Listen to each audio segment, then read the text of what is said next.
hacer una especie de repaso del tema que hablamos clase pasada con los tipos de narradores, ¿vale?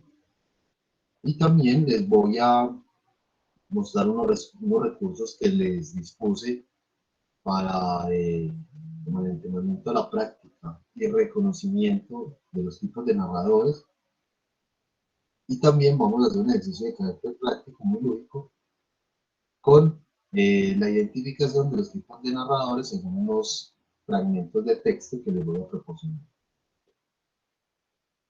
Les comparto pantalla eh, para que identifiquemos, para mostrarles uno de los recursos que les proporciono, yéndome directamente para la carpeta del Drive. Estamos. Recuerden que aquí están las diapositivas, muchachos, de lo que vimos de los tipos de narradores. En la carpeta documentación del curso,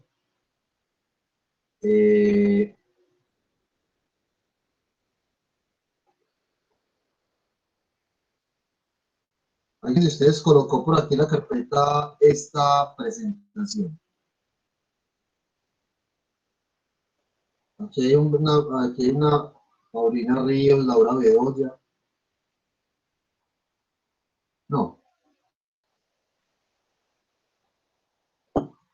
no muchachos, ninguno. Hay que quitarle entonces porque esto corresponde a otra asignatura. Muchachos, bueno, volviendo entonces. Recuerden que en este archivo que dice links de acceso a tipos de texto ejemplos, ya habíamos visto en estas direcciones unas explicaciones con unos ejemplos de texto para que identifiquen los tipos de texto: argumentativos, descriptivos, expositivos, dialogados. Ya con eso tenemos herramientas suficientes para determinar o clasificar, diferenciar los tipos de texto. Creo que ya hicimos una explicación de hecho muy amplia frente a esto. Les dejo entonces, primer recurso, este cuento: Los crímenes de la calle Morgue, de Edgar Allan Poe. Una obra muy interesante, que seguro les va a encantar, y a aquellos que les gusta aquellas narraciones de carácter, narraciones literarias eh, un poco pues de la literatura de crimen, eh, o literatura negra, como llaman. Es un cuento que, si bien hace parte de la antología de literatura occidental, si bien es estadounidense, caló mucho en la literatura hispanoamericana, y se los dejo, muchachos. Recomendado entonces. Los crímenes de la calle Morgue, cuento de Edgar Allan Poe, uno de ellos. Lo dejo aquí para que lo lean, para que lo disfruten, y de paso para que vayamos eh, detectando sobre todo los tipos de narradores, las intenciones comunicativas, cómo juegan los personajes, cómo son los diálogos. Muy bien. Asimismo, tenemos, les voy a dejar y les voy a proporcionar estos links donde vamos a escuchar el relato de la casa tomada de uno de los grandes literarios de Latinoamérica, como Julio Cortázar. ¿Lo conocen? ¿Lo han escuchado? ¿También han escuchado a Edgar Allan Poe? ¿Sí o no, Sí, muchachos? sí, profesor. Sí, Allan Poe, sí. Sí. Y Cortázar también, ¿o no? Sí, También. sí. Sí, Ok, profe. bien. Hoy por hoy ya contamos dentro de los diferentes recursos de tipo multimedial que encontramos en la web. Ya encontramos audiolibros, narraciones propiamente de los cuentos. Ahorita vamos a escuchar de la casa tomada Julio Cortázar, donde también lo pueden leer, ¿cierto? Y así mismo hay varios cuentos de muy interesantes, muy buenos. Vamos a escuchar solo este ahorita. Y que también ha de servir como insumo con miras al trabajo final, que es el podcast que vamos a hacer. Entonces, también vamos a ver como ilustrándonos en ese sentido. Vamos a escuchar entonces este cuento. Y por último, les tengo este recurso, con Borges también. Grande, grande en la literatura latinoamericana. También lo conocemos, ¿cierto que sí? Ya lo hemos escuchado por ahí, muchachos. Sí, Donde, señor. ok, Sí, donde brother. ustedes en estos links pueden descargar sus cuentos. ¿Listo? Vale. Miren que ya tienen muchos recursos, muchachos, los pueden descargar de manera gratuita. Ya eso se los proporciono ahorita vía chat o también los dejamos en el grupo de WhatsApp. Pero que ustedes lo conserven, muchachos, y puedan descargar este material en caso tal de que quieran leer. Eh, esos son los recursos que les tengo y enseguida empezamos con la actividad. Vamos entonces, muchachos, en estos momentos entonces a escuchar lo que nos dice, vamos a escuchar La Casa Tomada, donde es la narración totalmente de la voz misma del autor, Julio Cortázar, y importante acá, la atención y la recreación que hagamos de la historia, en términos mentales. ¿Listo? Vamos con este entonces, ejercicio. Y bueno, ahorita soluciono también dudas y inquietudes con los tipos de narrador. Si tenemos esas dudas, tenemos una pregunta, porque ya vamos a adentrarnos con la actividad. Requiere pues, desde luego atención, lectura y desde luego tiempo. Pero también les va a gustar y les va a servir muchísimo. Bien, muchachos, desactivo un momentito la cámara como para que centremos nuestra atención en la narración. Estamos viendo pantalla, muchachos. Sí, señor. Ok, muy bien. Atención, por favor. La casa tomada. Vamos a escuchar. De bestiario, casa tomada. Nos gustaba la casa porque, aparte de espaciosa y antigua, hoy que las casas antiguas sucumben a la más ventajosa liquidación de sus materiales, guardaba los recuerdos de nuestros bisabuelos, el abuelo paterno, nuestros padres y toda la infancia. Nos habituamos, Irene y yo, a persistir solos en ella, lo que era una locura, pues en esa casa podían vivir 8 personas sin estorbarse. Hacíamos la limpieza por la mañana, levantándonos a las 7, y a eso de las 11 yo le dejaba a Irene en las últimas habitaciones por repasar y me iba a la cocina. Almorzábamos a mediodía, siempre puntuales. Ya no quedaba nada por hacer, fuera de unos pocos platos sucios. Nos resultaba grato almorzar pensando en la casa profunda y silenciosa, y cómo nos bastábamos para mantenerla limpia. A veces llegamos a creer que era ella la que no nos dejó casarnos. Irene rechazó 2 pretendientes sin mayor motivo. A mí se me murió María Esther antes de que llegáramos a comprometernos. Entramos en los 40 años con la inexpresada idea de que el nuestro, simple y silencioso matrimonio de hermanos, era necesaria clausura de la genealogía asentada por los bisabuelos en nuestra casa. Nos moriríamos allí algún día. Vagos y esquivos primos se quedarían con la casa y la echarían al suelo para enriquecerse con el terreno y los ladrillos. O mejor, nosotros mismos la voltearíamos justicieramente antes de que fuese demasiado tarde. Irene era una chica nacida para no molestar a nadie. Aparte de su actividad matinal, se pasaba el resto del día tejiendo en el sofá de su dormitorio. No sé por qué tejía tanto. Yo creo que las mujeres tejen cuando han encontrado en esa labor gran pretexto para no hacer nada. Irene no era así. Tejía cosas siempre necesarias, tricotas para el invierno, medias para mí, mañanitas y chalecos para ella. A veces tejía un chaleco y después lo destejía en un momento porque algo no le agradaba. Era gracioso ver en la canastilla el montón de lana encrespada resistiéndose a perder su forma de algunas horas. Los sábados iba yo al centro a comprarle lana Irene tenía fe en mi gusto, se complacía con los colores y nunca tuve que devolver madejas. Yo aprovechaba esas salidas para dar una vuelta por las librerías y preguntar vanamente si había novedades en literatura francesa. Desde 1939 no llegaba nada valioso a la Argentina. Pero es de la casa que me interesa hablar, de la casa y de Irene, porque yo no tengo importancia. Me pregunto qué hubiera hecho Irene sin el tejido. Uno puede releer un libro, pero cuando un pullover está terminado, no se puede repetirlo sin escándalo. Un día encontré el cajón de abajo de la cómoda de alcanfor lleno de pañoletas blancas, verdes, lila. Estaban con naftalina, apiladas como en una mercería. No tuve valor de preguntarle a Irene qué pensaba hacer con ellas. No necesitábamos ganarnos la vida. Todos los meses llegaba la plata de los campos y el dinero aumentaba. Pero a Irene solamente le entretenía el tejido.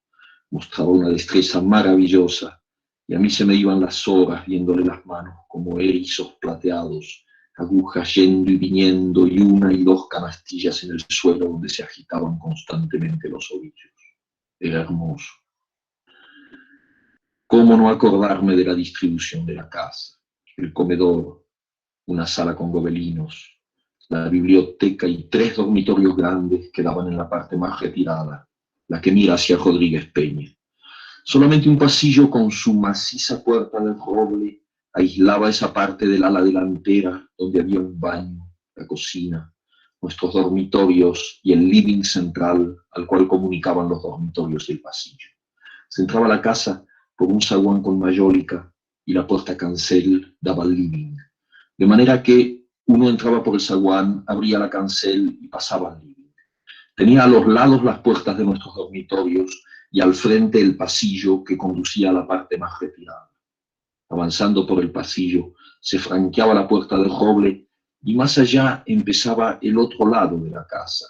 O bien se podía girar a la izquierda justamente antes de la puerta y seguir por un pasillo más estrecho que llevaba a la cocina y el baño. Cuando la puerta estaba abierta, advertía uno que la casa era muy grande. Si no, daba la impresión de un departamento de los que se edifican ahora apenas para moverse.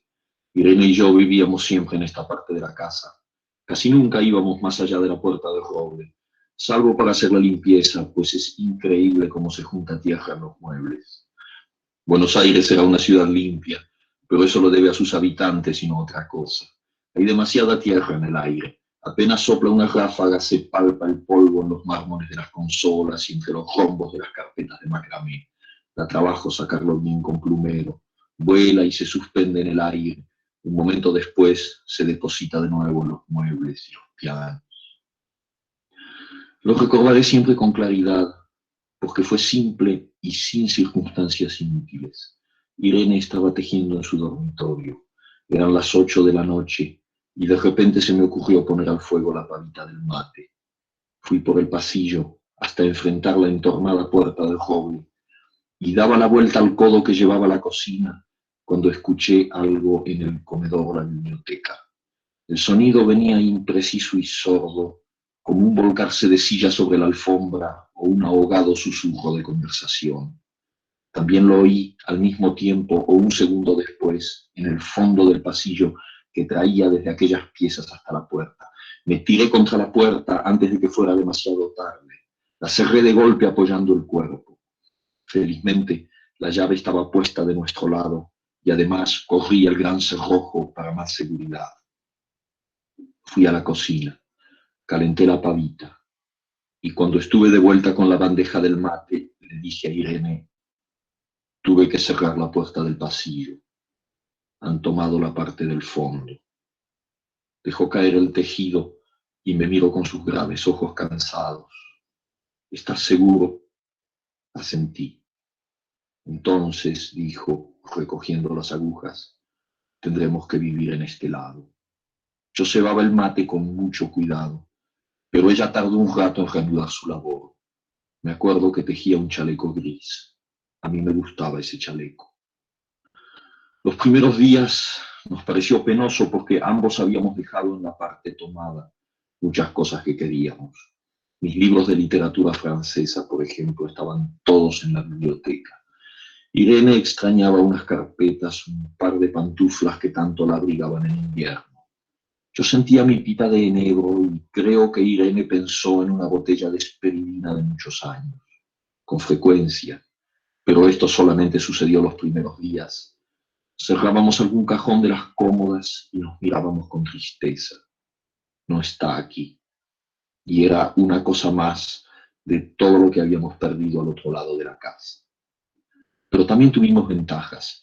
La limpieza se simplificó tanto que aún levantándose tardísimo, a las 9:30, por ejemplo, no daban las 11 y ya estábamos de brazos cruzados. Irene se acostumbró a ir conmigo a la cocina y ayudarme a preparar el almuerzo. Lo pensamos bien y se decidió esto. Mientras yo preparaba el almuerzo, Irene cocinaría platos para comer fríos de noche. Nos alegramos, porque siempre resulta molesto tener que abandonar los dormitorios al atardecer y ponerse a cocinar. Ahora nos bastaba con la mesa en el dormitorio de Irene y las fuentes de comida fiambre. Irene estaba contenta porque le quedaba más tiempo para tejer. Yo andaba un poco perdido a causa de los libros, pero por no afligir a mi hermana me puse a revisar la colección de estampillas de papá y eso me sirvió para matar el tiempo. Nos divertíamos mucho, cada uno en sus cosas, casi siempre reunidos en el dormitorio de Irene, que era más cómodo. A veces Irene decía, fíjate este punto que se me ha ocurrido, ¿no da un dibujo de trébol? Un rato después era yo el que le ponía ante los ojos un cuadradito de papel para que diese el mérito de algún sello de Penny Malmedy. Estábamos bien y poco a poco empezábamos a no pensar. Se puede vivir sin pensar. Cuando Irene soñaba en alta voz, yo me desvelaba enseguida. Nunca pude habituarme a esa voz de estatua papagayo, voz que viene de los sueños y no de la garganta. Irene decía que mis sueños consistían en grandes sacudones que a veces hacían caer el cobertor. Nuestros dormitorios tenían el living de por medio, pero de noche se escuchaba cualquier cosa en la casa. Nos oíamos respirar, toser, presentíamos el ademán que conduce a la llave del velador, los mutuos y frecuentes insomnios. Aparte de eso, todo estaba callado en la casa. De día eran los rumores domésticos, el roce metálico de las agujas de tejer, un crujido al pasar las hojas del álbum filatélico. La puerta de roble, creo haberlo dicho, era maciza. En la cocina y el baño, que quedaban tocando la parte tomada, nos poníamos a hablar en voz más alta o Irene cantaba canciones de cuna. En una cocina hay demasiado ruido de loza y vidrios para que otros sonidos irrumpan en ella. Muy pocas veces permitíamos allí el silencio, pero cuando tornábamos a los dormitorios y al living, entonces la casa se ponía callada y a media luz. Hasta pisábamos más despacio para no molestarnos. Yo creo que era por eso que de noche, cuando Irene empezaba a soñar en alta voz, me desvelaba enseguida. Es casi repetir lo mismo, salvo las consecuencias. De noche siento sed, y antes de acostarnos le dije a Irene que iba hasta la cocina a servirme un vaso de agua. Desde la puerta del dormitorio, ella tejía. Oí ruido en la cocina. Tal vez en la cocina o tal vez en el baño, porque el codo del pasillo apagaba el sonido. A Irene le llamó la atención mi brusca manera de detenerme y vino a mi lado sin decir palabra. Nos quedamos escuchando los ruidos, notando claramente que eran de este lado de la puerta de roble, en la cocina y el baño, o en el pasillo mismo donde empezaba el codo casi al lado nuestro. No nos miramos siquiera. Apreté el brazo de Irene y la hice correr conmigo hasta la puerta cancel sin volvernos hacia atrás. Los ruidos se oían más fuerte, pero siempre sordos, a espaldas nuestras. Cerré de un golpe la cancel y nos quedamos en el zaguán. Ahora no se oía nada. Han tomado esta parte, dijo Irene. El tejido le colgaba de las manos y las hebras iban hasta la cancel y se perdían debajo. Cuando vio que los ovillos habían quedado del otro lado, soltó el tejido sin mirarlo. ¿Tuviste tiempo de traer alguna cosa?, le pregunté inútilmente. No, nada. Estábamos con lo puesto. Me acordé de los 15.000 pesos en el armario de mi dormitorio. Ya era tarde ahora. Como me quedaba el reloj pulsera, vi que eran las 11 de la noche. Rodeé con mi brazo la cintura de Irene. Yo creo que ella estaba llorando y salimos así a la calle. Antes de alejarnos tuve lástima. cerré bien la puerta de entrada y tiré la llave a la alcantarilla. No fuese que algún pobre diablo se le ocurriera robar y se metiera en la casa a esa hora y con la casa tomada.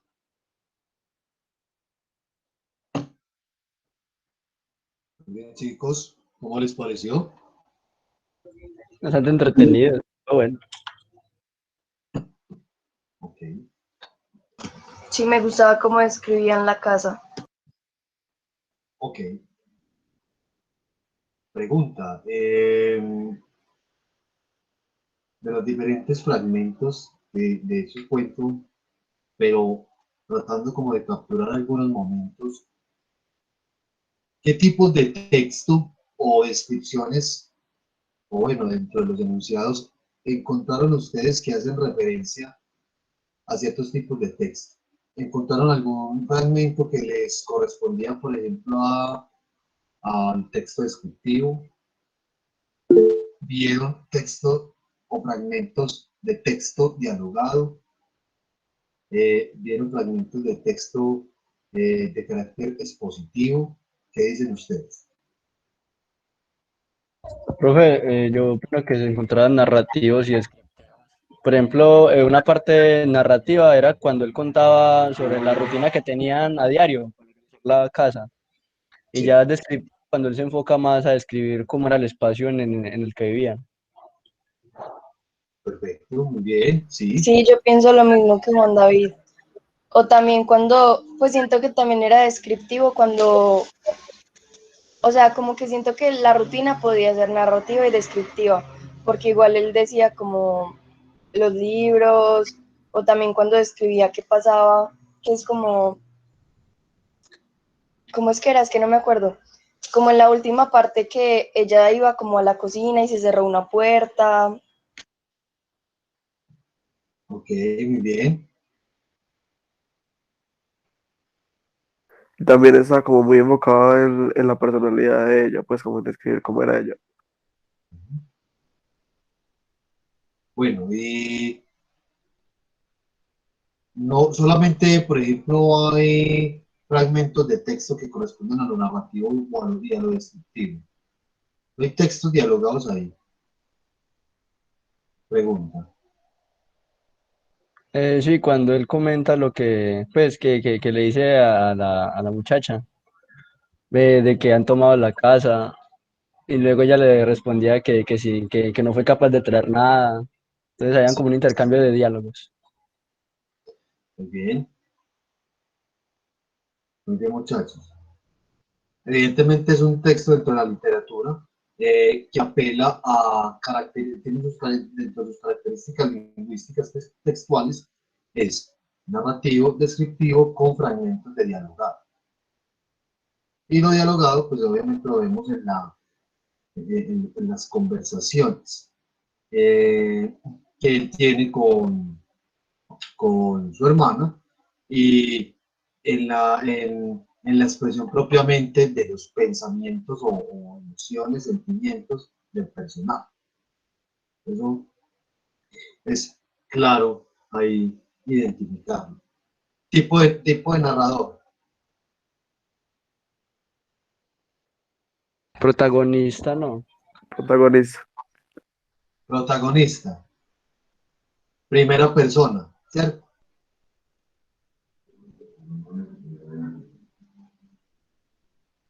Solamente protagonista, no hay un narrador ahí testigo.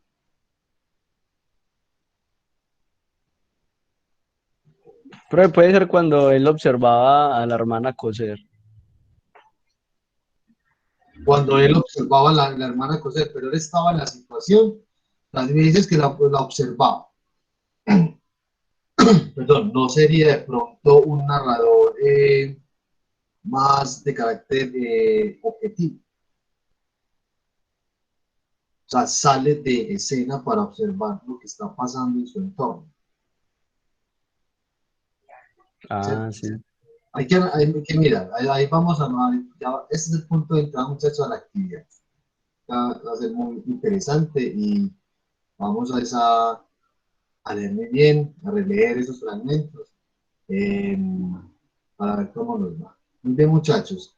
Entonces, La casa tomada, bueno, pregunta, ese cuento, aparte de que de pronto nos haya gustado, nos haya parecido interesante, ¿qué nos está planteando dentro de la situación? ¿Qué es lo que está pasando en realidad con la casa tomada?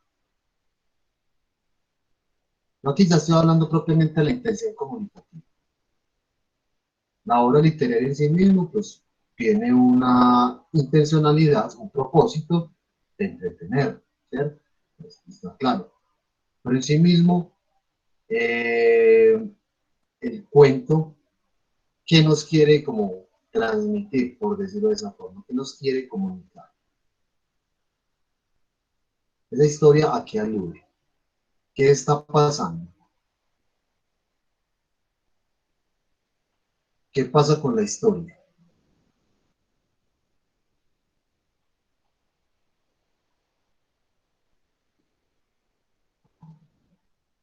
Yo creo que todos, pues cada persona lo ve diferente, ¿no, profe? No sé, ¿cómo lo ven entonces? ¿Cuál es la diferencia de las miradas de ustedes? O sea, no estoy hablando como si no estoy hablando en el sentido de moraleja ni nada de ese tipo de cosas. Yo creo que la narración es clara en algo y es qué nos están contando, qué está pasando con la casa tomada. De cómo nos acostumbramos al entorno en el que tenemos, ¿no? Porque ellos al principio tenían toda la casa para ellos y Sí, pues luego se redujo a la mitad y luego se acostumbraron a vivir en la mitad. listo, exacto. Ahí estamos hablando, Wanda, de chicos, de un análisis que estamos haciendo de la historia, pero bueno, yo aclaro más mi pregunta.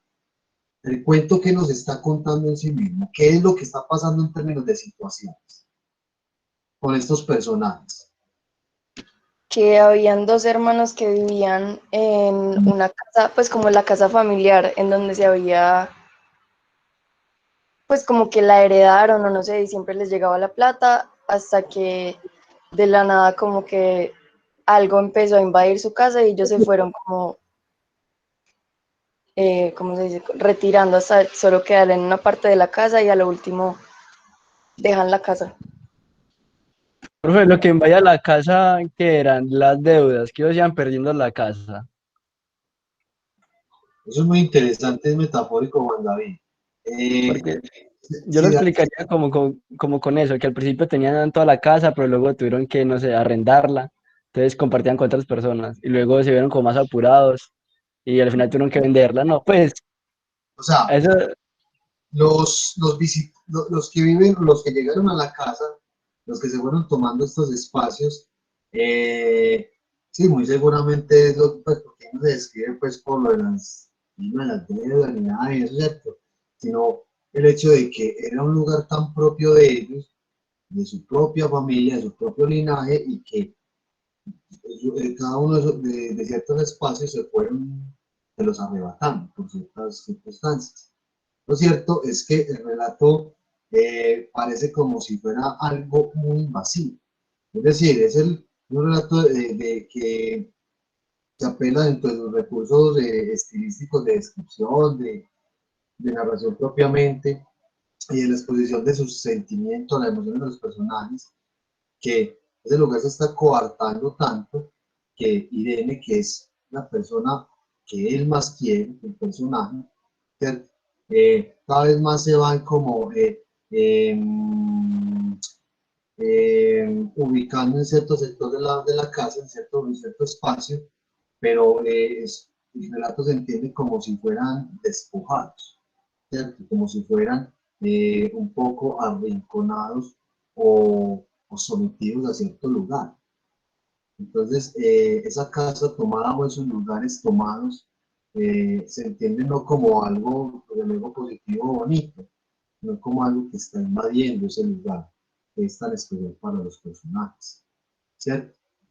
Entonces, a eso quería pues llegar con la pregunta, o sea, hasta cómo se entiende la historia, cómo los personajes juegan a partir del relato juegan con los espacios, con la descripción de los espacios y cómo ese lugar mismo o esos espacios, los mismos personajes narradores los significan, ¿cierto? A través también de qué?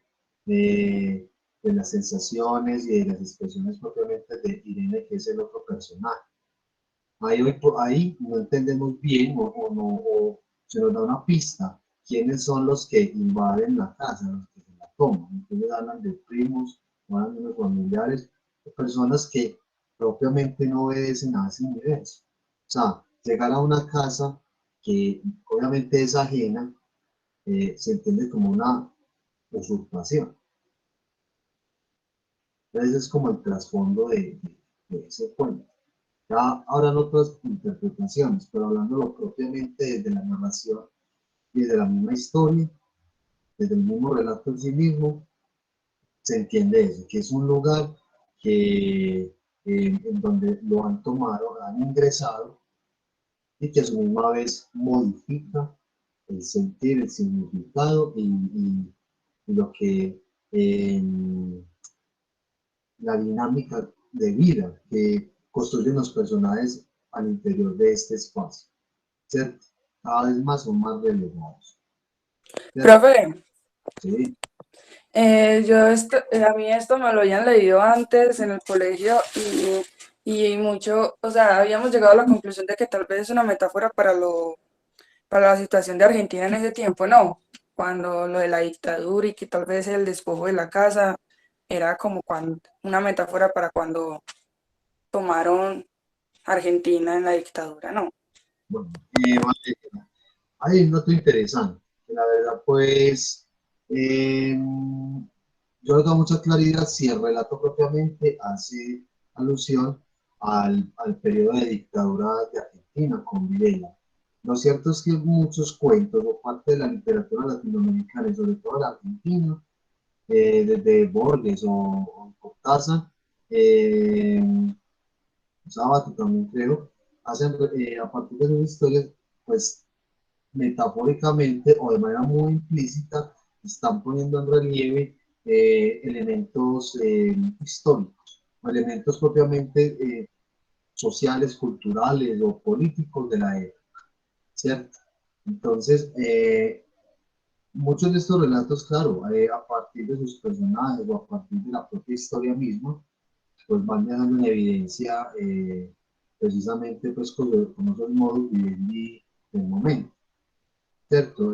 Así como cuando leemos dentro de su realismo mágico con Gabriel García Márquez, podemos dar cuenta de quizás de pensamientos de época o de ese momento histórico, de su misma vez también podemos hacer una lectura de la sociedad del momento, ¿cierto? Entonces, sí, la literatura tiene unas claves que hay que descifrar en la medida también de que a veces nos lo dicen los propios autores, pero también eso hace parte de la capacidad imaginativa del lector, ¿cierto? También al momento de que uno está leyendo una obra, está conociendo un autor, por ejemplo, de su misma vez conoce parte pues de un panorama o un contexto en particular. Pero sí, Valeria, en muchos casos, y bueno, no sé en realidad si con la casa tomada, pero con Borges, con Cortázar y otros autores, y de hecho otros escritores y novelistas y poetas latinoamericanos han apelado mucho dentro de los recursos literarios, pues para hacer no solamente un relato de los acontecimientos y del pensar de la época, sino también como un vehículo de denuncia. ¿Cierto? Pero sí, eso es lo interesante también de la literatura. Quería yo destacar entonces, muchachos, que a partir de esta narración, entonces, cada vez más nos va a permitir a nosotros ir identificando los tipos de narradores, en este caso que es el tema que estamos viendo, los tipos de texto, muy bien, y que obviamente pues compete ese, ya dentro del ejercicio escritural, cuando lo hagamos, es ahí donde nosotros entonces tenemos que eh, diferenciar y sobre todo jugar con los tipos de narradores, como a partir de la descripción o de la construcción textual de, de algo que queremos comunicar, jugamos con narradores de primera o tercera persona. de acuerdo a la intención comunicativa que nosotros tengamos. Recuerden, los textos tienen todos y cada uno de ellos una intención comunicativa. Ya lo otro, perdón, ya lo otro es propiamente recursos estilísticos y que incluir un narrador en primera o tercera persona, pues desde luego que le da no solamente un estilo al texto, sino que también supedita un poco la intención comunicativa, es decir, qué implicación tiene uno escribir un texto en primera persona, cuál es como la diferencia con la tercera persona, es decir, en términos del significado que va a elaborar o que va a crear el lector finalmente. Si un texto está escrito en primera persona, ¿qué le transmite a ese lector final? ¿Y qué implica escribir un texto en tercera persona? ¿Cuál es la significación que el lector final le va a hacer a ese texto en tercera persona? O cuando me escribamos, ¿cierto? Que ahí donde resulta de pronto la figura de segunda persona, ¿cierto? Muy bien, muchachos. Entonces, así como estos recursos, compañeros, hay muchos otros más. Yo tan solo en esta primera, en este primer encuentro como de ilustración de este tipo de obras, muchachos, les quise mostrar pues esto y dejárselos a ustedes para que los lean, los conserven, los tengan. Aquí les relaciono entonces los links de los cuentos de Cortázar y de Borges, y que no se los tengan que leer todos, desde luego que no, pero que se animen a leer por lo menos una obra y se van a entretener mucho. Creo que la lectura, por ejemplo, el relato que escuchamos ahorita de este cuento, propiamente con la voz del autor, nos gustó y nos entretuvo. Más adelante les vamos a mostrar los recursos de audiolibros, de relatos pues, propiamente a partir de, o descripciones a partir de audio, ¿cierto? O de recreación a partir pues, de piezas sonoras, recreaciones de historias. Muy bien, muchachos, vamos entonces ahora con esta actividad, con la actividad que les tengo preparada hoy. Les voy a compartir pantalla entonces. Les voy a compartir pantalla, chicos.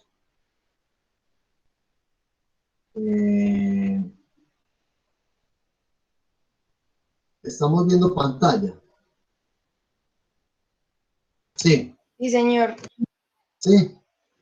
Estamos aquí en esta plataforma, Educaplay. ¿La conocen? ¿No han escuchado por ahí? ¿La han visto? Yo no. No. Muy sencillo, es un jueguito, muchachos. Un jueguito que básicamente es de relación de columnas o parece ser una especie de apareamiento que consiste. Aquí hay van a encontrar unas casillas aquí en la izquierda y unas a la derecha. En la izquierda nos dice acá, teniendo en cuenta el tipo de narrador en relación al fragmento de texto que van a estar acá. Van a ver unos fragmentos de texto en este lado, perdón, en todo este lado, ¿cierto? Y en este lado derecho van a encontrar otra sección donde dice tipo de narrador. Entonces les va a decir primera persona protagonista o tercera persona omnisciente. ¿Estamos claros? Aquí en esta parte van a encontrar los fragmentos de texto. Y aquí los tipos de narradores. ¿Qué tengo que hacer yo? Relacionar los cuadritos, los fragmentos de texto con el tipo de narrador. ¿Cierto? Entonces, ¿cómo se hace esto, muchachos? Miren, por ejemplo, yo hago el ejercicio. Ya estamos viendo la actividad acá. Tiene hasta tiempecito y todo. Sí, profe. Sí, profe. 20 minutos con 2 intentos, ¿cierto? No, yo lo puedo repetir 2 veces. O no quiere decir de que, ay, profe, no vieron las 2 veces. Yo no lo puedo volver a hacer, claro que sí. ¿Cierto? Pero lo que quiere decir la actividad es que tengo 20 minutos para hacer el primer intento y otros 20 minutos para hacer el segundo, ¿cierto? Porque tanto se van a dar cuenta de que esto, pues hay que irlo diciendo, hay varios textos, miren, varios fragmentos. ¿Qué van a hacer ustedes, muchachos? Dice acá, por ejemplo, este primero, Martín esperó, pasó el tiempo y el viejo ya no despertó. Pensó que ahora se había dormido de verdad y entonces poco a poco, tratando de no hacer ruido, se levantó y empezó a caminar hacia la puerta por la que había entrado Alejandra. Su temor era grande porque ya había madrugado y las luces del alba ya iluminaban la pieza de don Pancho. Pensó que podía tropezarse con el tío bebé, porque la vieja Justina, la mujer de servicio, podría estar levantada. Y entonces, ¿qué les diría? Vine con Alejandra anoche, les diría. Yo llego entonces, muchachos, leo bien esto, ¿cierto? Selecciono, mire que ya está seleccionado, y me empiezo a ubicar ya en la columna derecha para decir qué tipo de narrador tiene este texto. ¿Lo ven? Entonces, yo selecciono primero esta, y ya empiezo a ubicar el tipo de narrador y ya le doy clic. Y esto se me hace una línea y ya empieza a cruzar. Entonces, si usted responde, por ejemplo, este intento 3 veces mal, ya pierdes esa oportunidad, solamente te quedaría un intento. Muchachos, así sucesivamente con los otros textos, con los otros fragmentos. ¿Estamos claros? ¿Entendimos la actividad? Sí, profe. Bueno, Sí, señor. es difícil. ¿Cómo ven la actividad, chicos? ¿Les llama la atención? Sí, es interesante. Vamos a ver entonces, ya les mando el link. Listo, muchachos, entonces yo voy a proyectar pantalla, pues, voy a estar proyectando aquí pantalla, eh, voy a estar proyectando pues pantalla donde estábamos y luego, y el link se los envío acá por el chat. Listo. Por favor, vayan ingresando, chicos, y me dicen si tienen alguna dificultad.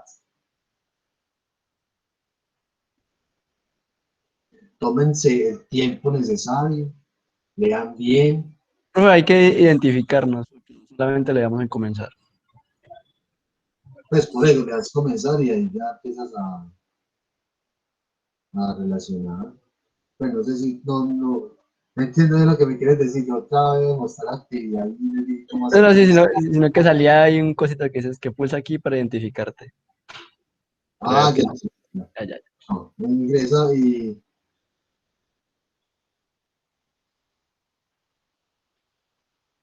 bueno, ya están ingresando. Les está dando, chicos. Sí, profe, gracias. Listo. Bueno, aquí estaré. Vamos a, váyanlo haciendo, tómense el tiempo. Y ahorita, faltando 10 o 5 minutos para terminar la clase, vamos a hablar, vamos a conversar un poco para que hagamos retroalimentación del ejercicio. Disfrútenlo bastante, chicos, y que les sea muy significativo.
Profe,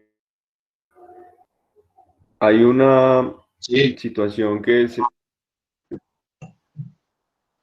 hola. resulta que las opciones, hay, hay tres opciones que son, pues, que son las mismas, ¿cierto? Entonces, aún así, tú sabiendo cuál es la opción, va a salir erróneo porque es una de las tres y nosotros no sabemos cuál es. ¿Sí me hago entender? No, no te entiendo. O sea, hay tres, por ejemplo, tres opciones de tercera persona narrador omnisciente. Sí, Uno sabe que el texto es narrador omnisciente, pero uno no sabe cuál de las opciones es porque entonces te pones a intentar entre las tres y pues pierdes los intentos, ¿sí me entiendes? sí, ya te entiendo. Es como si, por ejemplo, te aparecen si los tres narradores omniscientes, chicos, entonces tú no sabes si elegir el primero o el segundo o el tercero, ¿es eso? Exacto, o sea, digamos, uno está seguro de que el texto es en tercera persona narrador omnisciente. Uno le dan una de las tres opciones y sale malo porque Pero ya lo hiciste en así, realidad no sabe cuál de las tres es la correcta. pero ya lo hiciste así, porque a mí no me Sí, puso, o sea, ya lo hice y, pero entonces no sería omnisciente, no sería o sea, no omnisciente. es que ponga problema, profe, es que sale erróneo, uno no sabe. No, no, o sea, ¿Cómo? el tema es lo siguiente, o sea, cuando se diseñó la actividad y yo ya la hice, yo seleccioné el narrador omnisciente, pues en el caso, pues en la opción que se debía, independientemente del orden. O sea, no era que yo tuviera que elegir el primer narrador omnisciente. ¿Sí me entiendes? O sea, ubícate aquí en la pantalla que yo estoy compartiendo. Estamos Sí, acá. sí, estoy O mirando. sea, es eso. Entonces, yo no es que tenga que escoger este segundo. O sea, a mí, cuando yo diseñé la actividad y hice la validación del ejercicio, para el caso de una tercera persona narradora omnisciente, leía esta, no esta, pues, o sea, el orden del factor no altera el resultado. Eso fue lo que a mí dentro de la actividad, pues, me arrojó. Yo tenía que seleccionar el narrador que él, independientemente de cómo estén ordenados acá. Profe, no, a mí también me pasa como el compañero. Digamos, el texto que dice Ana Palovna o algo así es con narrador omnisciente, pero yo le doy, pero hay varias respuestas que dicen tercera persona, narrador omnisciente. Le digamos en la primera opción que me aparecía esa respuesta y me daba incorrecto, y le di en la segunda y me daba correcto, aunque fueran la misma respuesta. Entonces uno tiene que Ah, adivinar cuál de las tres es, aunque sea la misma respuesta. ok, ya entiendo entonces. Bueno, entonces, a mí no me pasó eso. Yo estaba, la verdad, muy confiado en que no les iba a poner problema a eso, porque a mí me permitía, en mi caso, cuando se diseñó la actividad y iba a hacer pues, validé el ejercicio, yo obviamente solamente me ubicaba en la respuesta, más no en el orden en el que aparecían las opciones. Pero ¿Cierto? ¿por qué no le intenta hacer el ejercicio ahí a ver si le sale como a nosotros? Bueno, un momento, por favor. Pero el orden cambia de, pues como que cada Sí, vez que se es mete que va cambiando. lo que pasa es que sí Cambia el No, no, necesito, orden, sí, sí, cambia el orden. yo sí sí, pero o necesito sea, es me validar. imagino que digamos que en una es narrador. O sea, necesito validar, es que no me pase lo mismo que a ustedes. Es eso como lo que tengo que mirar en este momento, ¿cierto? Yo miro una cosa porque me estoy metiendo aquí como administrador. eh, a ver qué tal si les ocurre lo mismo que a ustedes, chicos. Un momento, por favor.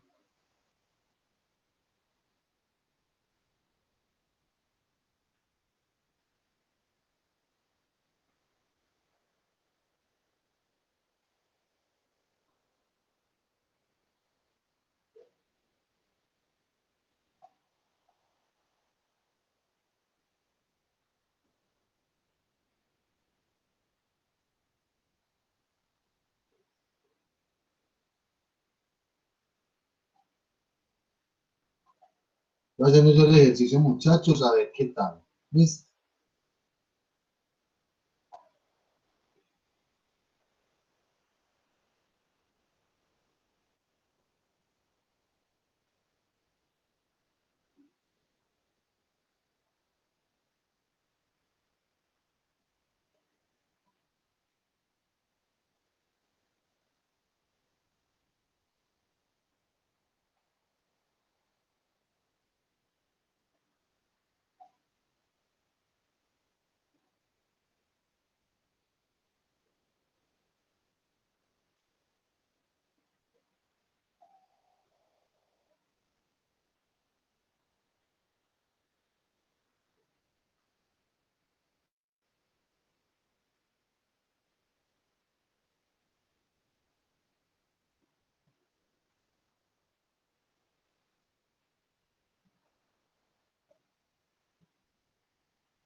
Un momento, por favor, muchachos, ya les digo que es que estoy manejando con otras respuestas.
Ya, ok, muy bien, sí, me pasó algo con uno de estos.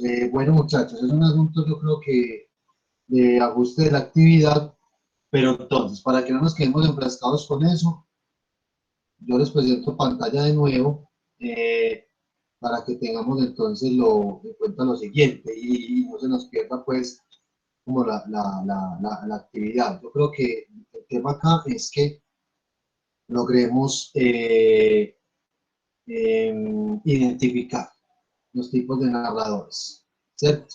Logremos Profe, identificar. no, tranquilo, no se preocupe. Antes, muchas gracias por preparar la actividad. Sí, ok, no, aquí muchas gracias a ustedes chicos, pero prometo que para la próxima la configuraré mejor, la verdad, porque no, no me hizo bien la validación, estaba súper confiado en que eh, iba a resultar pues tal cual pues sin ningún contratiempo, muchachos. Bueno, yo estoy aquí en actividad, entonces ¿qué podemos hacer? Resolverla entre todos. ¿Cómo? ¿Cómo? Resolverla entre todos. A resolverla entre todos podría ser una posibilidad. Es más fácil. Uno lee y luego damos opiniones. Hey, ¿en dónde creen que va? Tal y tal, y esto y lo otro. Pero o sea, el tema es que, bueno, pues, la validación la podemos hacer todos, ¿cierto? O sea, ya como para cerrar la actividad, digámoslo así, compañero.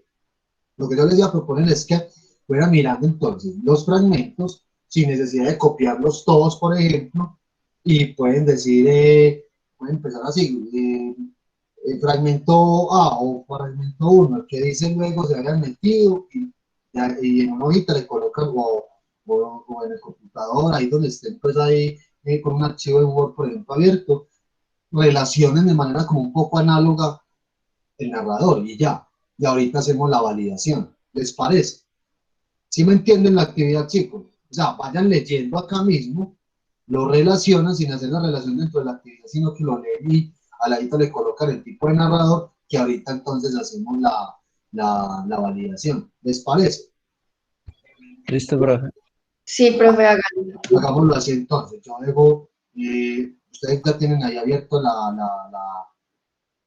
tienen ahí abierto, muchachos, la actividad, la van leyendo y la van relacionando así. No hay ningún problema, muchachos. ¿Listo? Una profe, gracias. Ok, muchas gracias a ustedes, muchachos.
Bueno, muchachos, hola, ¿cómo van? ¿Ya terminaron? Chicos, o damos 5 minuticos más, ¿o qué? Profe, hola, aquí seguimos. ¿Cómo? ¿Cómo, cómo? A mí me faltan tres. Listo. ¿El resto Que cómo aquí va? seguimos, a mí me faltan tres. Listo. ¿El resto cómo va, muchachos? A ver si hacemos socialización de Profe, eso. bien, a mí apenas me faltan dos. Momentico. Listo. ¿Damos qué? ¿10 minuticos o qué? Me aviso por aquí por el chat. No, Para, cinco minuticos ahí. listo, para que socialicemos entonces. Listo. De una profe, hágale, no todavía. Vale.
Bueno, muchachos, yo creo que podemos ir dejando por aquí. ¿Les parece?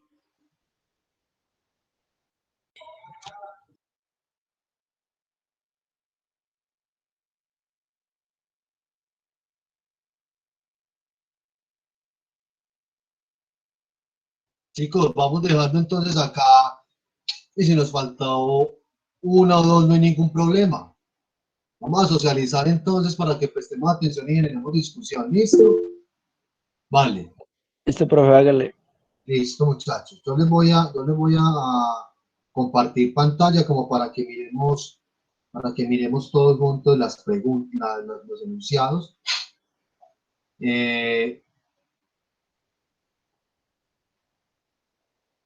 Listo, estamos viendo pantalla, muchachos. Sí, señor. Listo, muy bien. Como para que hagamos esto sin hacer el relacionamiento acá, porque evidentemente está ese errorcito, o sea que la actividad estaba bien planteada, pero el profesor no se fijó bien en esas dificultades, más bien en esa configuración.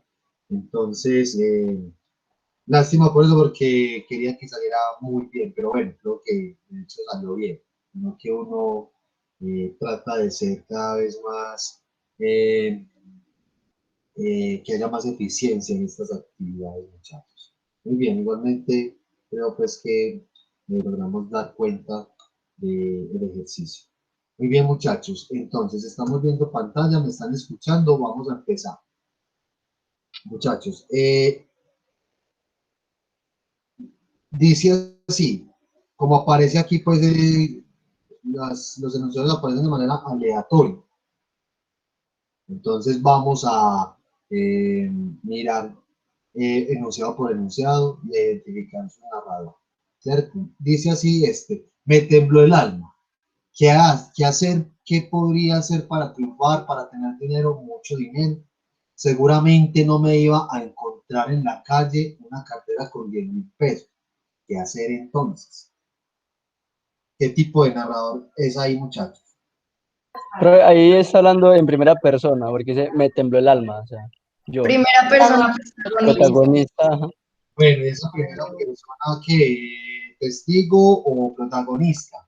Protagonista, porque habla desde su perspectiva. ¿Todos de acuerdo? Sí. Muy Sí. bien, esto es muy fácil. O sea, creo que lo que más de pronto da dificultad, y he observado eso, es en la tercera persona para determinar si es omnisciente u observador. O bueno, también en primera persona para determinar si es protagonista o testigo, pero recuerden que el protagonista es propiamente la acción directa del personaje, como si usted, el mismo autor, fuera el personaje de ese relato, de esa historia. Muy bien, muchachos, la respuesta es esa.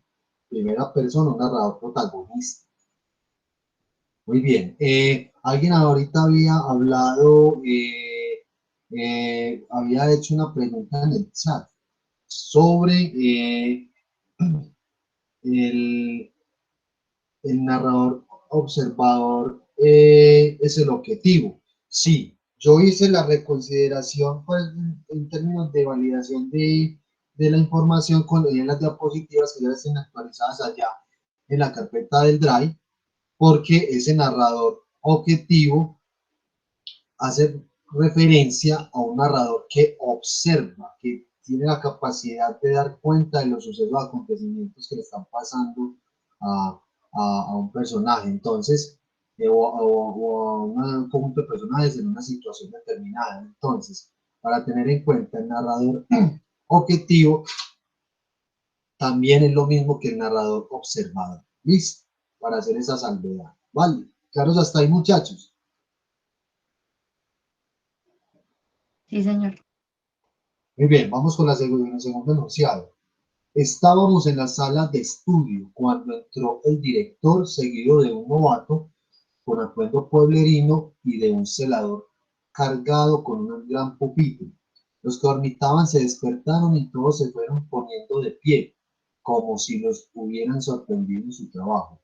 El director nos hizo seña de que volviéramos a sentarnos. Luego, dirigiéndose al prefecto de estudios, le dijo a media voz: Señor Roger, aquí tienen un alumno que le recomiendo. Entra en quinto. Si por su aplicación y su conducta lo merece, pasará a la clase de los mayores, como corresponde a su edad. El novato que se había quedado en la esquina detrás de la puerta, de modo que apenas se le veía, era un mozo de campo de unos 15 años y de una estatura mayor que cualquiera de nosotros. Muchachos, aquí entonces, ¿qué tipo de narrador es? Primera persona testigo. Sí, primera persona testigo. Porque narra lo que observó y lo que, pues, se supone que es el que narra lo que observó y lo que le conté. Exacto, Mariana. Bueno, muy bien, están muy pilosos, están en lo correcto. Es en primera persona, narrador testigo. Muy bien. Bueno, vamos a ver esta. La situación es esta. B y el padre de B salen de vacaciones a Acapulco. Parten muy temprano a las 6 de la mañana. Esa noche, B duerme en la casa de su padre. No tiene sueños o si los tiene los olvida nada más abrir los ojos. Oye a su padre en el baño, mira por la ventana, aún está oscuro. B no enciende la luz y se viste. Cuando sale de su habitación, su padre está sentado a la mesa leyendo un periódico deportivo del día anterior. Y el desayuno está hecho. Café y huevos de la ranchera. B levanta las cejas como diciendo buenos días y entra al baño. Muchachos, tipo de narrador.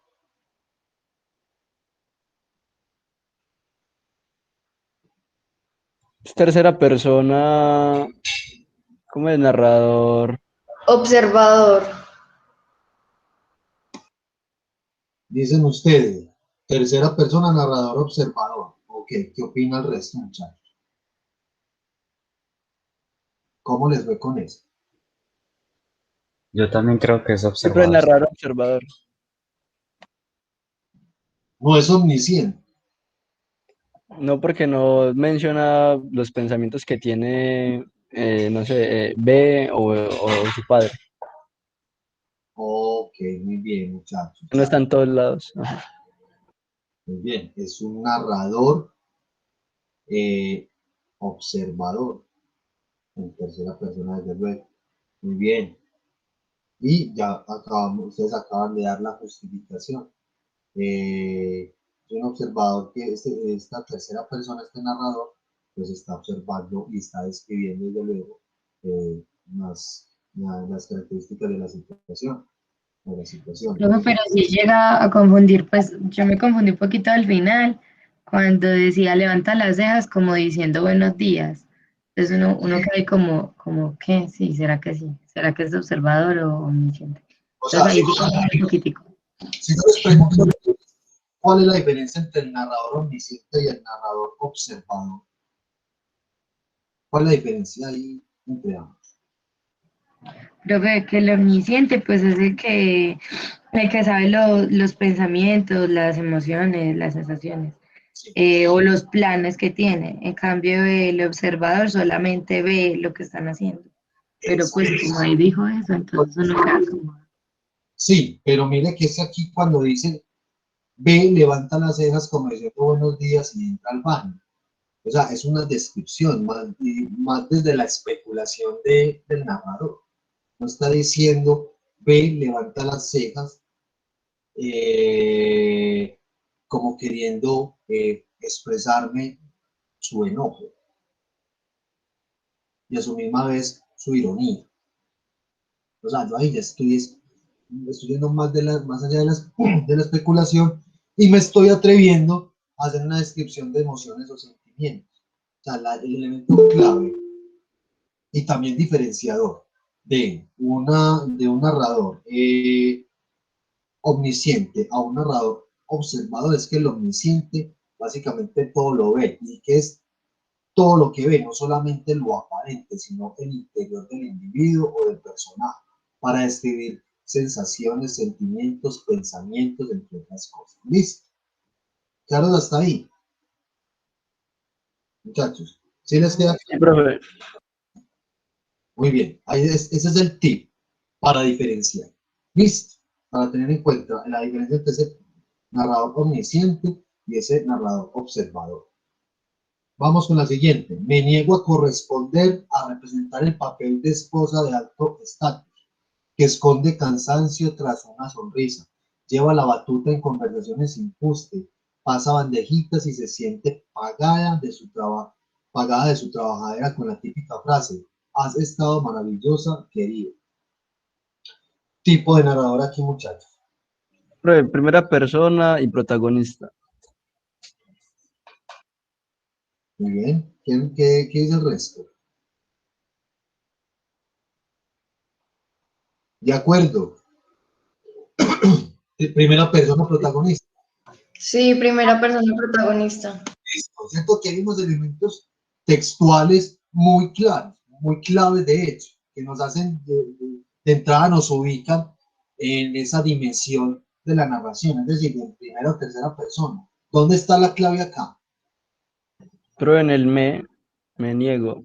En O esa sea, yo. acción. Esto es acción. Me niego a hacer esto, me niego a corresponder.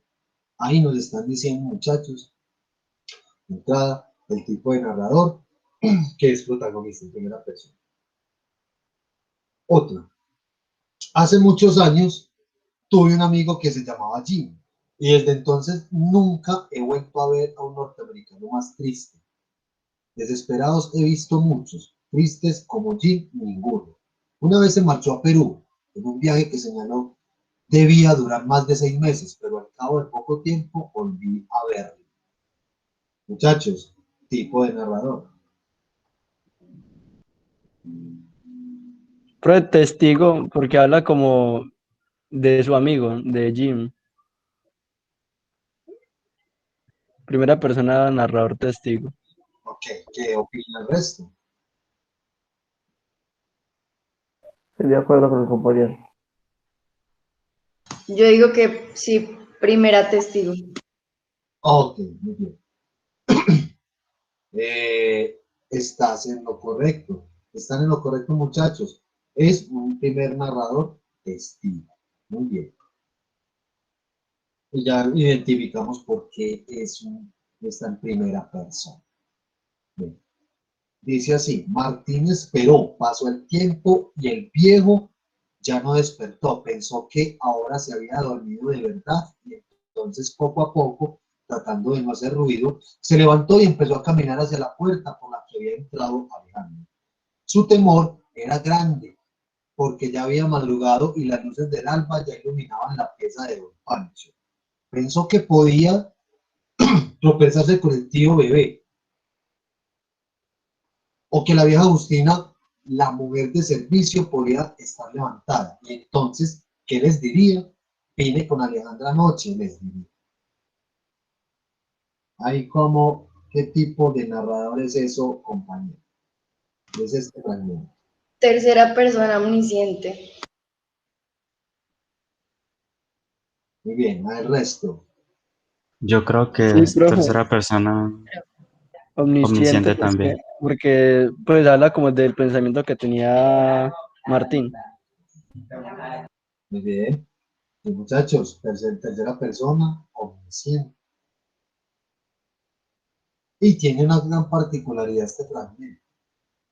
Por aquí puede observarse la intromisión de una especie de primera persona, como lo hizo por acá, ¿cierto? Eso que podía tropezarse con el tío bebé, que la vieja Agustina, la mujer de servicio, podía estar levantada. Y entonces, ¿qué les diría? Vine con Alejandra anoche, les diría, ¿cierto? Ahí toma un poco de protagonismo del personaje, ¿cierto? Pero en el relato global, el narrador es omnisciente. Listo, ¿estamos claros? Sí, señor. Ok, muy bien. Dice así: Ana Pavlovna pensó ocuparse de Pedro, que tal como ella sabía, era pariente del príncipe Basilio por parte de padre. ¿Qué le parece a usted esa comedia de la coronación de Milán? Preguntó Ana al príncipe Andrés. Y esa otra comedia del pueblo de Luca y de Génova, que presentan sus homenajes a Monsieur Bonaparte, sentado en un trono y recibiendo los votos de las naciones. Encantador. Oh, no, créanme. Créame, es para volverse loca. Diríase que el mundo entero ha perdido el juicio. El príncipe Andrés sonrió, mirando a Ana Pavlovna de hito en hito. ¿Qué tal esa descripción, ese fragmento? ¿Qué tipo de narrador es? Yo creo que también es tercera persona omnisciente. Ok. ¿El resto qué opina, muchachos? Tercera persona omnisciente. Sí, Sí, profe. Sí, profe. En Sí, la primera línea dice pensó en lo que puse de Pedro. bueno, muy bien. Tercera persona omnisciente. Muy bien. Muchachos, la siguiente. A los 6 años ya había captado por completo su entorno mediante el olfato. No había ningún objeto en casa de Madame Gaillard, ningún lugar en el extremo norte de la Rue Charron, ninguna persona, ninguna piedra, ningún árbol, arbusto o empalizada, ningún rincón, por pequeño que fuese, que no conociera, reconociera y retuviera en su memoria olfativamente, con su identidad respectiva.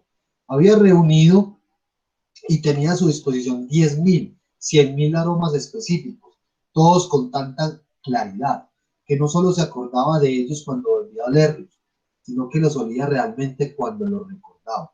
Y aún más, con su sola fantasía era capaz de combinarlos entre sí, creando nuevos olores que no existían en el mundo real.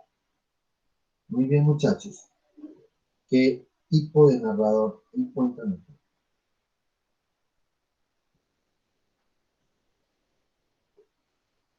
Profe, Omnisciente tercera también. persona omnisciente. ¿Cómo? Hablaron muchos a la misma vez. Tercera persona omnisciente. Tercera persona. yo digo lo mismo.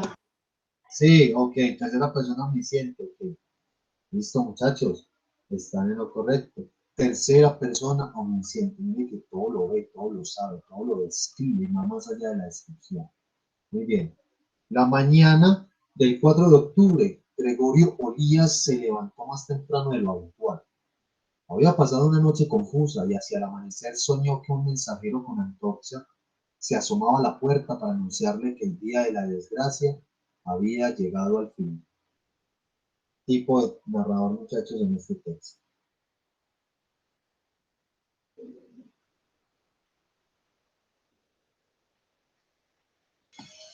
También tercera omnisciente, no.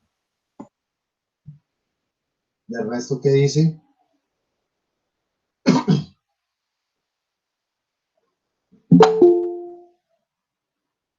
¿Qué dice el resto, muchachos? Sí, profe, también. Narrador omnisciente. Muy bien, muchachos. Tercera persona omnisciente. Y vamos con el último enunciado. Luego se habían metido poco a poco las dos y se iban riendo, conforme el agua les subía por las piernas, el vientre y la cintura. Se detenían mirándose y la risa les crecía y se les contagiaban como un cosquilleo nervioso. Se salpicaron y se agarraron dando gritos hasta que ambas estuvieron del todo mojadas, radiantes de risa. Entonces Laura dijo: volvamos, y comenzaron a secarse para caminar de vuelta. Tipo de narrador. Tercera persona observador. Ok, el resto.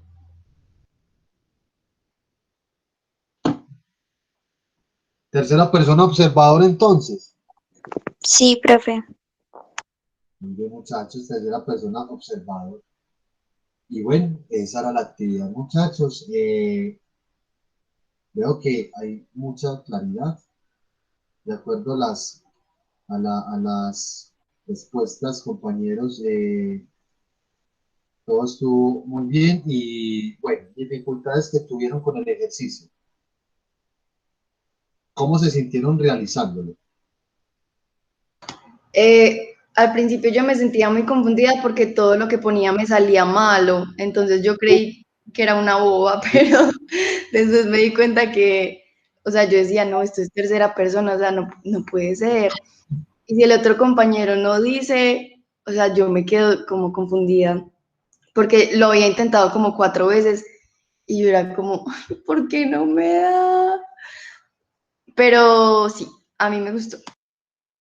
El bobo fue el profesor que no configuró muy bien la actividad, porque eso genera confusiones, pero bueno, No, profe, estuvo muy bueno, logramos muy hacer bueno la actividad. el ejercicio. Bueno, se sintieron bien con el ejercicio, muchachos. O sea, ya en la comprensión de los textos, de las descripciones, ¿les representó alguna dificultad? ¿O les resultó fácil hacer la relación? Ah, también me confundí cuando si era testigo o si era observador. Como que yo decía, porque un testigo, pues como que un testigo observa, entonces como que me puse a analizar más. Ah, bueno, pero supongo que hicieron el pastelito con las diapositivas, con la explicación que hicimos de los tipos de narrador, perdón.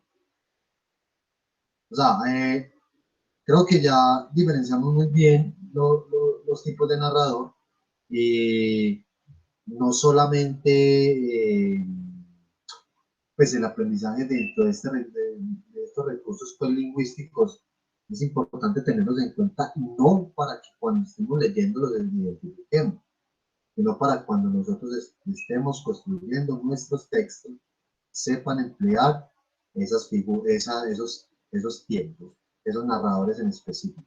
Listo. Cuando consideran ustedes dentro de una estructura textual y comunicativa emplear un narrador en primera y en tercera persona, o cómo mezclar los dos. Estamos, muchachos. Recuerden, chicos, que nosotros, dentro de las actividades evaluativas, tenemos el próximo trabajo, muchachos, el próximo trabajo, chicos, que se los voy a recordar de una vez para cuándo es y qué es la actividad, de acuerdo a la concentración de evaluación. Recuerden que este jueves continuamos con las exposiciones. ¿Listo? Vale. Este jueves continuamos con las exposiciones. Muchachos, para entre el 29 de abril y el 4 de mayo tenemos la segunda actividad, que es un texto escrito de tipo argumentativo. ¿Listo? Es decir, nos vamos a basar en textos narrativos, descriptivos o expositivos, lo que hemos visto hasta el momento, pero también vamos a explicar o vamos a dar unas indicaciones de cómo a partir de este tipo de textos vamos a construir textos con mucho más argumento. ¿Listo? Es decir, para plantear puntos de vista propios. Desde luego que entra a jugar todo lo que hemos visto acá. Ese texto es en parejas donde nosotros, entre los temas que vamos a ver, vamos a trabajar el discurso y la propaganda. ¿Cierto? Y el discurso de la propaganda, en parte de la retórica, de elementos retóricos,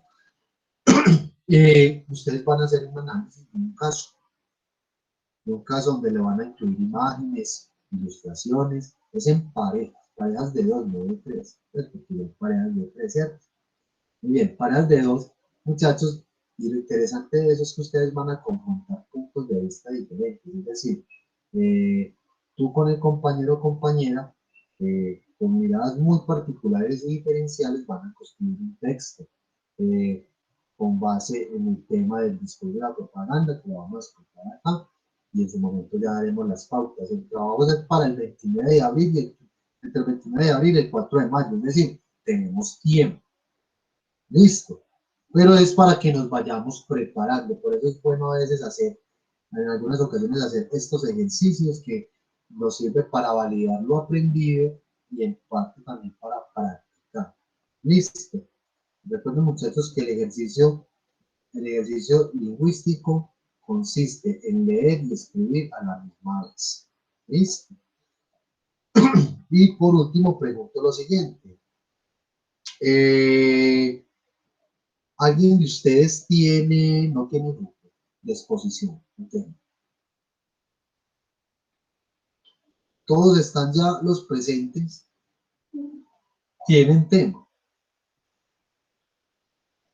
Porque hay un tema dentro de las exposiciones que es la sinestesia, que no tiene dolientes o compañeros asociados, hasta el limpio. Para el próximo jueves, perdón, 15 de abril, tenemos el eufemismo y la sátira como exposiciones. ¿Estamos claros? ¿Listo, Listo, muchachos? profe. ¿Estamos claros? Ok, muy bien. Bueno, muchachos, entonces, Profe, sí tengo una pregunta. sí.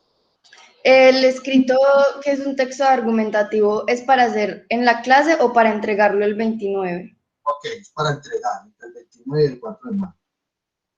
No, no se hace acá, se escribe, se envía al correo. Es un trabajo que hay que entregar de hecho. Pues, lo que estamos haciendo acá son prácticas, ejercicios, pues, o actividades de carácter lúdico, ludificantes. Pero ya propiamente lo que tenemos concertado en la concertación de evaluación es finalmente la actividad que hay que entregar. Entonces, en ese caso, con un texto escrito de carácter argumentativo, ustedes lo elaboran y lo entregan. ¿Listo? Profe, entonces usted escoge las parejas o nosotros. No, obviamente ustedes, no hay la libertad, pero parejas de dos. Listo. Se hacen con su mejor amigo o amiga. Bueno, es importante mucho eso, aprender a trabajar con el resto. Y que escojan muy bien a sus compañeros, pues, para que ese ejercicio sea muy significativo y logremos nosotros construir textos de manera colaborativa, pues, porque es la tendencia, y mirar cómo se confrontan las miradas, las perspectivas. Uno dirá, pero es muy chévere, ¿cierto? Ahí donde vemos hasta qué punto es chévere unir o unificarlas y articular las ideas diferentes de alguien que puede pensar similar a nosotros o muy diferente. Y Juan Pablo, Profe, para esa actividad del texto argumentativo en parejas, ¿hay un mínimo o un máximo de páginas?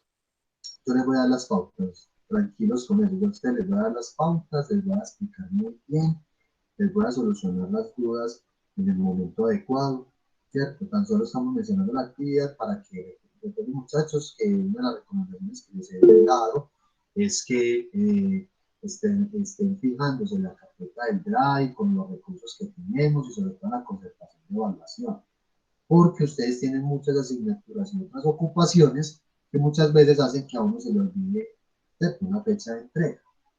Entonces yo trataré y siempre he procurado mencionarle las actividades evaluativas en un tiempo prudencial y obviamente dar pues, las garantías en términos de la entrega de los tiempos y una correcta explicación del trabajo o de la actividad. Yo a ustedes les voy a dar unas pautas muy específicas que deben de tener en cuenta para elaborar el texto escrito. ¿Listo? Listo, profe, entonces lo envías al correo o al poli. Yo las envío al correo, pero también las explico aquí en clase, pues para solucionar inquietudes, dudas, que no sé qué. ¿Listo? Listo, profe. Dale. Gracias, profe. Profe, muchísimas gracias. Profe, gracias. Bueno, muchas gracias a ustedes, muchachos. De nuevo, disculpas por ese inconveniente de ajuste de la actividad y espero que les haya sido muy provechosa y muy significativa pues ese ejercicio. Profe, no le paro la cabeza, antes muchas gracias por traerla. Listo, compañeros. Gracias. Gracias a ustedes, chicas. Gracias, profe. Nos vemos el jueves juiciosos con las exposiciones. Listo. Chao, muchachos. Listo, chao a todos. Ya, profe, hasta luego. Chao, muchachos. Gracias.